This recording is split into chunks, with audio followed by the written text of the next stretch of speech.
You live through the first few years of your life, but you probably don't remember much of it. You learned to recognize faces, heard your parents' voices, tasted your first foods, took your first steps, and experienced an entire world for the very first time. But try to remember one random day from when you were 2 years old. Go ahead. What do you see? Probably nothing. Maybe a blurry image. Maybe a weird feeling. But almost never a full memory. And here's the crazy part. Your baby brain wasn't simply too young to make memories. It could actually make them. So what the heck happened to them? For a long time, scientists thought the answer was pretty simple. Your brain just wasn't developed enough yet. You were too young. But here's the catch. That's only part of the story. Babies can actually learn things and remember them. In classic experiments, researchers taught babies that kicking their legs could make a toy move. Later, when the babies came back, they started kicking again because they remembered what happened. Even very young babies could hold on to those memories for days or even weeks.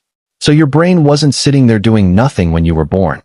It was already learning, adapting, and storing information. Which raises an even bigger question. If your brain was making memories, why can't the adult version of you find them?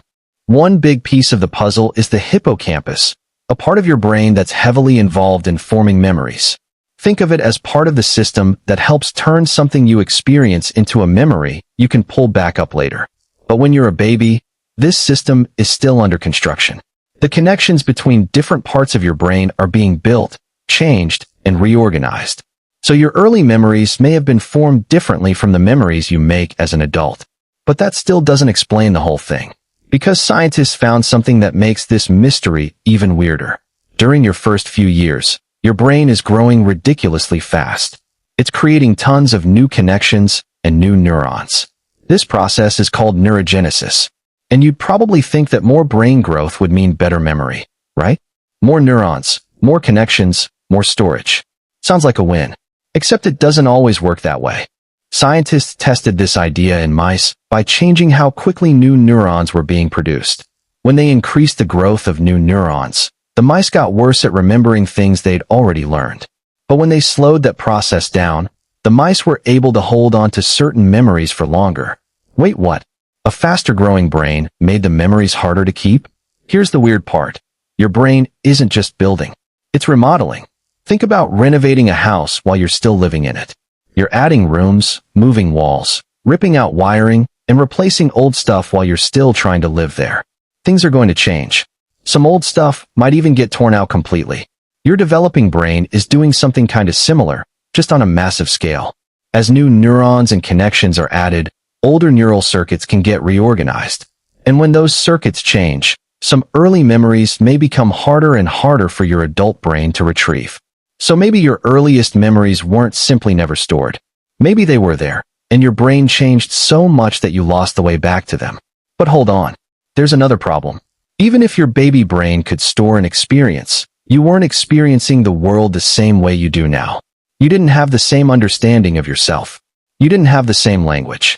And you definitely didn't have the same ability to turn an experience into a story. Think about one of your strongest memories. Maybe it was your birthday, a family trip, your first day at school, or some completely random moment that stuck with you. You can probably describe what happened.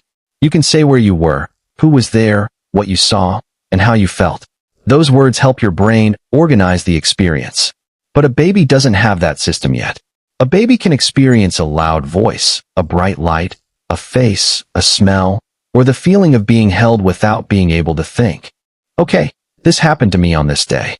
And that little phrase, "this happened to me," might be way more important than it sounds. To have an autobiographical memory, you need some sense of yourself as the person inside the memory. You need to understand that there's a you who existed yesterday, exists today, and will exist tomorrow. Babies gradually develop that sense of self. One famous example involves a simple mirror test. Researchers can put a small mark on a baby's face and then let the baby look in a mirror. Very young babies may treat the reflection like another kid. Later, they start touching the mark on their own face because they've figured out something important. That person in the mirror is me. And that's where things get really strange. Look at a picture of yourself as a baby. That little kid experienced the world. They had their own reactions, fears, needs, and experiences. But now you're the person looking at that picture.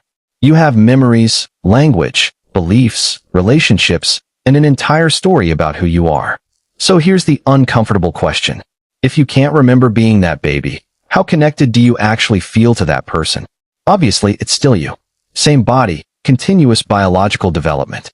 But psychologically, that baby version of you can feel almost like a stranger. And there's one more piece of the puzzle: language. Once children start talking, they get much better at describing and organizing their experiences. And parents help reinforce this constantly. Remember when we went to the park? Remember when you fell down? Remember what happened at Grandma's house? Every time an experience gets turned into a story, it's easier to organize and revisit later. And that may help explain why your earliest memories usually start showing up around the same period when language and self-awareness become much more developed. So your childhood memories probably didn't disappear for one simple reason. Your memory system was still developing. Your brain was rewiring itself like crazy. Your sense of self was still being built. And you didn't yet have the language needed to turn your experiences into the kind of personal stories your adult brain can easily pull back up. It wasn't one thing. It was everything happening at once. And that's what makes your missing childhood so strange. You didn't forget those early years because your brain was broken. Your brain was busy becoming you. It was learning how to recognize the world, build memories, develop a sense of self, create language, and eventually turn all those experiences into the person sitting here trying to remember them.